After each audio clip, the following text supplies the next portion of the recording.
ফাঁপা, আমি এর মধ্যে ঢুকে যেতে পারবো। ও মাই গড, গোপাল ভাড়ের বাড়ি কোথায়? ও ঘূর্ণিতে ঘুরতে বলে তাতে শুনি।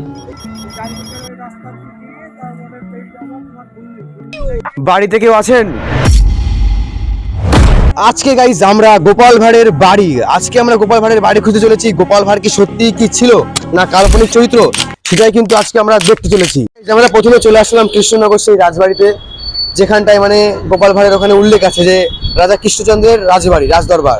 সেই হলো সেই রাজদরবার, মানে এটা হলো গেট, এটা হলো মানে নর্মাল গেট, আসল রাজবাড়ি হলো ভিতরে।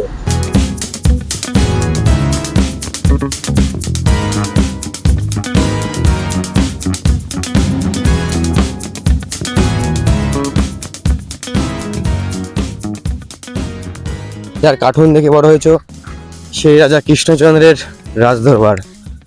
ভিতরে আরো ঘর বাড়ি আছে, সে মানে কোনো মতে ঢুকতে দেবে না। আর তোমার সবাই আগে এই বকুল গাছটাকে যেটা রাজা মানে গোপাল ভাঁড় এর তলায় বসে, এই তলায় ছায়াতে বসে বিশ্রাম নিয়ে তারপরে রাজসভায় ঢুকতো। দেখো এর মধ্যে পুরোটা ফাঁপা, আমি এর মধ্যে ঢুকে যেতে পারবো। ও মাই গড, দেখো এর মধ্যে পুরো ঢুকে যেতে পারবো, পুরো ফাঁকা, ভিতরটা পুরো ফাঁকা।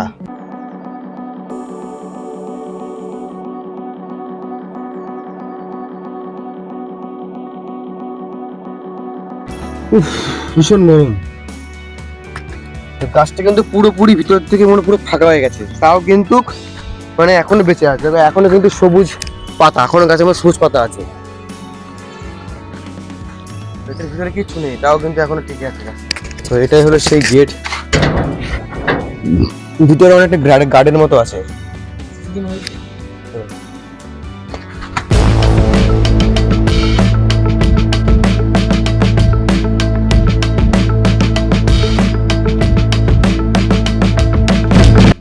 মেন উদ্দেশ্য হলো গোপাল ভাঁড়ের বাড়ি খোঁজা। চলো আমরা ওখানে জিজ্ঞাসা করি কাউকে, কেউ কি বলতে পারবে, মানে গোপাল ভাঁড়ের বাড়ি এক্স্যাক্টলি কোন জায়গায় আছে সে দেখা যাক। বলছি গোপাল ভাঁড়ের বাড়ি কোথায়? ও ঘূর্ণিতে কোন বাড়ি এখন কোথায় ঠিক নেই, এখন ওসব বাজে। ঘূর্ণিতে বলে আছে শুনি, বুঝছি। তোরা দেখো তাই গোপাল ভাঁড় ছিল আগে আসাদেও? গোপাল ভাঁড় ছিল শুনেছি, আমরা তো চোখে দেখিনি। বলে ঘূর্ণিতে, বুঝেছিস? এই হচ্ছে। দাদা বলছি গোপাল ভাঁড়ের বাড়িটা কোথায়? গোপাল ভাঁড়ের বাড়ি এখানে তো নেই বলে। কোনখানে বাড়ি? আমিও ঠিক জানি না, আমি দেখতে আসছি এখানে। নতুন? হ্যাঁ নতুন। দাদা বলছি গোপাল ভাঁড় বলে কি কেউ আছে? আমি শুনছি গরুর আছে, কিন্তু আমি তো এসব জানি না। আচ্ছা আছে, এদিকে আছে ঘুরি না কি বলে, ওই এলাকা, ওই জায়গা বাড়ি না। ঘূর্ণিতে বাড়ি মানে সঠিক গোপাল ভাঁড় ছিল। এখন আমি তো সঠিক জানি না, আপনাদের এরকম সেরকমের শুনছি মুরব্বীদের কাছ থেকে যে এরকম ওনার বাড়ি ছিল ওইখানে ঘুরিতে। আমার বাড়ি কোথায় আপনার? আমার এই পাশে ঠিক আছে, বাঁকুড়া সাইডে। ঠিক আছে, ঠিক আছে, থ্যাংক ইউ দাদা। গোপাল ভাঁড় এখানে না, গোপাল ভাঁড় বাড়ি ঘূর্ণিতে? গোপাল ভাঁড় কি আদৌ ছিল? ঘূর্ণি বাড়ি, ঘূর্ণি ছিল আগেই। গোপাল ভাঁড় বলে মানে লোকে তো বলে কাল্পনিক চরিত্র বলে।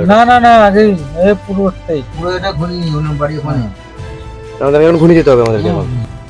গাইজ এখানে যত লোককে জিজ্ঞাসা করলাম সবার মুখে একটাই কথা, ঘূর্ণি। তাই আমরা বেশি দেরি না করে ঘূর্ণি যাওয়ার উদ্দেশ্যে রওনা দিলাম। আমরা কিন্তু ছোটবেলা থেকে গোপাল ভাঁড়ের কার্টুন দেখে কিন্তু বড় হয়েছি। কার্টুন না দেখলে কিন্তু আমাদের পেটে ভাত হতে হতো না।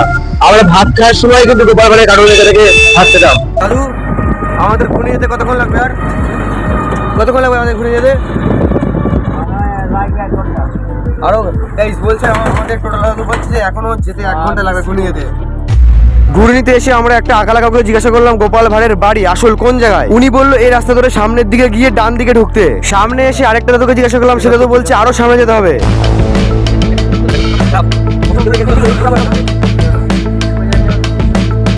সবাই বলছে যে পরামানিক পাড়া, ঘুরনিতে আসার পরে সবাই বলছে পরামানিক পাড়া যেতে হবে।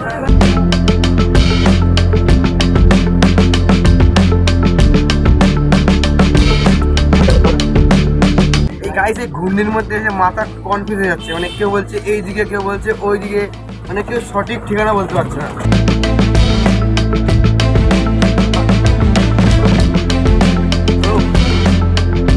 অনেক ঘোরাঘুরি করার পর লাস্টে এই দিদুনটা আমাদের সঠিক গলিটা বললো। তখনই ওইখান দিয়ে দুখানা দাদা সাইকেল নিয়ে যাচ্ছিল। ওরা বললো আমরা চিনি, আমাদের পিছন পিছন আসো।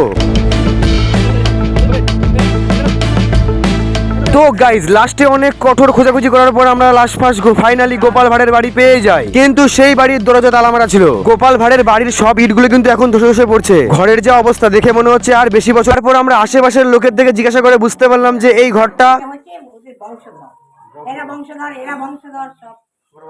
হ্যাঁ, এটা হলো গোপাল ভাঁড়ের বংশধরের বাড়ি। যা সত্যি তাই কিন্তু আজকে আমি দেখালাম। এরা এটাও বললো গোপাল ভাঁড়ের আসল বাড়ি অনেক পুরনো হয়ে যাওয়ায় মাটির সাথে মিশে গেছে। তো আজকের মতো এটুকুই। তোমার ছোট ভাইয়ের কষ্টটাকে যদি কষ্ট মনে হয় তাহলে একটা লাইক করে সাবস্ক্রাইব করে পাশে থাকতে পারো। ও আরেকটা কথা, এর পরবর্তী ভিডিও কোন টপিক নিয়ে করব তোমাদের মতামত কমেন্টে জানিও।